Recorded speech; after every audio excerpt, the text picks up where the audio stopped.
you like having working electronics? Your computer, perhaps? Do you like your air conditioning protecting you from that sweltering evil orb in the sky?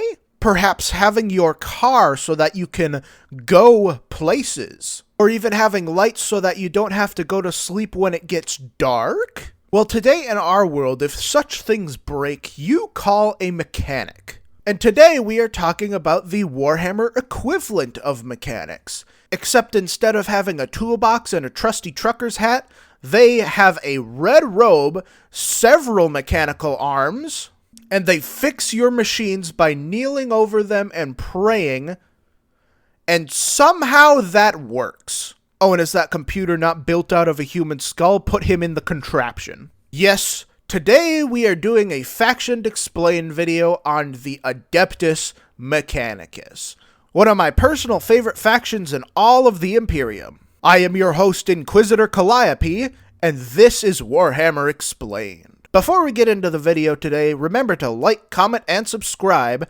Tell me your favorite aspect of the Adeptus Mechanicus below, and without further ado, let's get into the mech boys. So our story today starts all the way back before even the Age of Strife. As humanity was expanding out into the universe, our little red neighbor Mars was not only colonized, but it was actually terraformed into a planet that looks a lot like Earth today. However, this is way too nice for Warhammer, so it needs to explode now. And yes, indeed, it did explode. When the Age of Strife happened, a civil war broke out on the surface, and they nuked themselves into oblivion, completely eradicating all plant life on Mars and bringing back the characteristic red sand on the planet through their structures rusting into dust on the surface. So back literally to square one, the survivors of the Mars catastrophe went down into the bunkers below the planet to wait out the nuclear fallout. And things started off pretty normal. Regular old survivors living together, trying to survive day by day, and helping the engineers out where they can, because the engineers are the only ones keeping them all alive. Now, dear viewer, over the course of 100 years, isolated in a place where one class of person is quite literally the only reason you are surviving, what do you think people do in that situation? That's right, toaster cult. The denizens of all of the bunkers below Mars's surface began to view the mechanics as messiahs, and the mechanics gladly took this up. Mainly because the floor keeps whispering to them that they should do that. More on that later.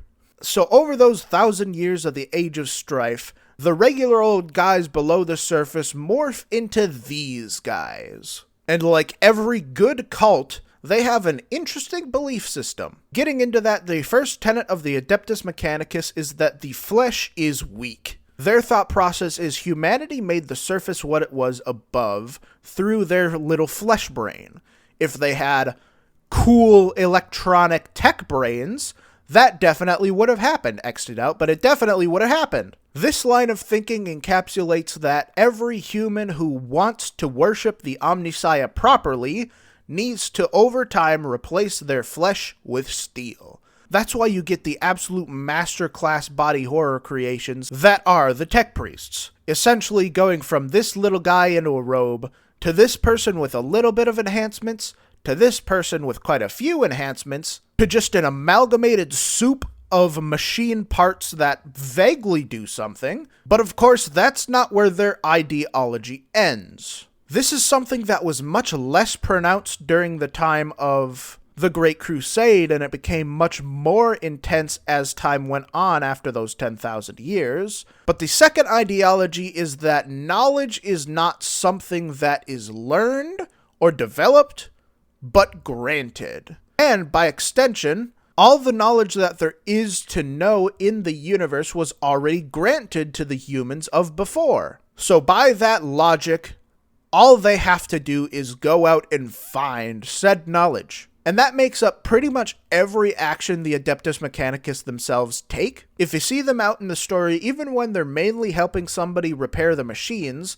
they are probably looking around wherever they can to find these things called SDCs.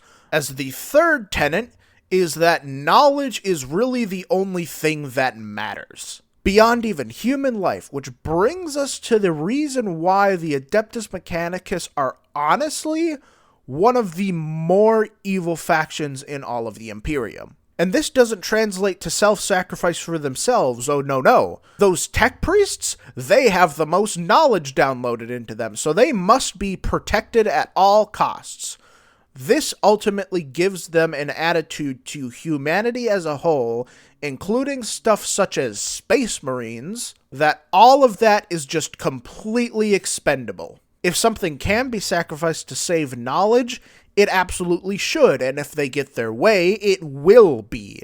Not only does this give them ample reason to hide behind their allies and sacrifice them, this also gives them an excuse to be extremely harsh in the punishment of pretty much anyone that does anything wrong, or even some people that imaginarily do something wrong, or that might have done something wrong. That old classic, "you're a heretic" excuse that the ecclesiarchy uses applies here as well. Very well, because as mentioned before, the Adeptus Mechanicus do not like actual artificial intelligence, which is their fourth main tenet. Well, so where did they get all the computing power?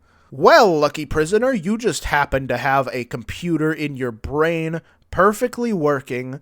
That means they do not have to rely on the abominable intelligence. Yes, every computer, every cogitator as they're called, everything that does anything even remotely automatic in the Imperium was once a person. And the most horrific example of these are the servitors. They take somebody who has made probably not even an actual slight, just a perceived slight against them, drags them over to the contraption, lobotomizes them, and starts strapping machinery to them to fit whatever need that particular tech priest wants them to fit at that moment. And yes, most horrifically, the lobotomies are not perfect.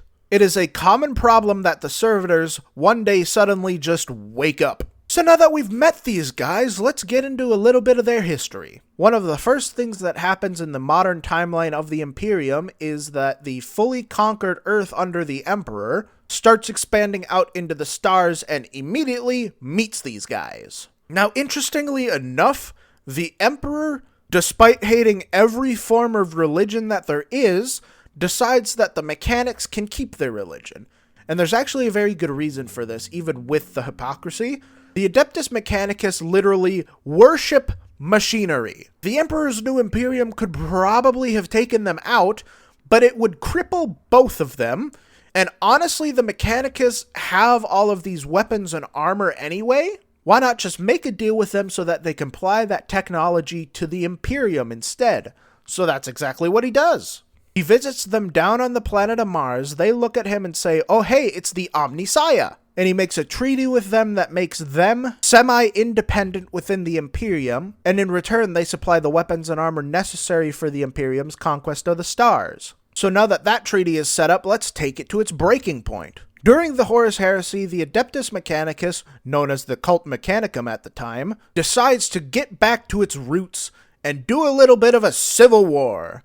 One half of the nobility on Mars, including the Fabricator General himself, wants to side with Horus because Horus gave him all of this cool stuff. And the other one obviously wants to side with the Emperor because they think that the chaos stuff that is happening is icky.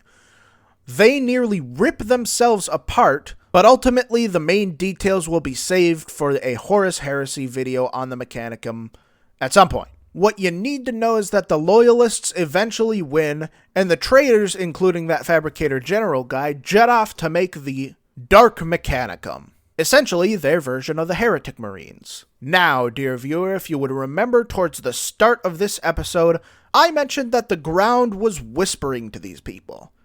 And yes, indeed it is. Before I get into this isn't quite confirmed, but locked away somewhere under the surface of Mars, probably down in one of the vaults that are down there, there is a little something called a Shard of the Void Dragon, one of the Catan of the Necrons. So because that shard exists, it is very possible that ultimately that is the Omnissiah they keep talking about. And with that, That has been the introductory video of the Adeptus Mechanicus. I have been your host, Inquisitor Calliope. Thank you all so much for watching, and I will see you next week.